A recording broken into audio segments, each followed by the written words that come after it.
لە ئەنجامی ئەم کۆنتاکتە لەگەڵ ڕێکخراوەکانە ئێمە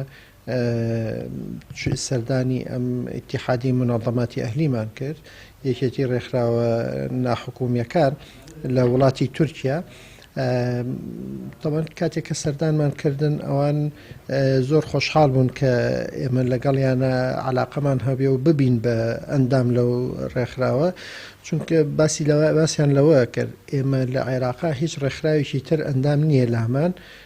کاتێک کە پرۆژەیە کارێ چالاکیەکمانە بێ لە عێراقا نازانین لە ڕێکیەوە بیکەین، بۆیە زۆر خۆشحاڵین کە بەڕێستان وەک یەکەمین ڕێکخراوی عێراقی دێن لای ئێمە ئەبن بە ئەندام و ڕێکخراوێکی چەترێکە بۆ چەندین ڕێکخراو، نزیکەی 500 ڕێکخراو ئەندامن لەم یەکێتیەیە ڕێکخراوی جۆرا و جۆر. کاتێک کە پرۆژەیەک ئەبێ پێشکەشیەکەی بە ڕێکخراوەکان و سپۆنسەری بۆ پەیداکەی، یا کاتێک کە کارەساتێک ڕوئەدا لە وڵاتێکە ئەگەر ڕێکخراوەکان لە ڕێی ئەم یەکێتیەوە کە چۆن هاوکاریەکان بگەێنە ئەو شوێنە کارەسات بارانە. بۆیە بەڕاستی ئەمە بە هەنگاوێکی گرنگ ێزانین ئەنجامی چالاکی بەشی پەیوەندیەکانی دەستگای خێرخوازی بەخشین کە چەندین جار سەردانی کردو و لەگەڵ ڕێکخراوی ترا کۆنتاکتی کردووە.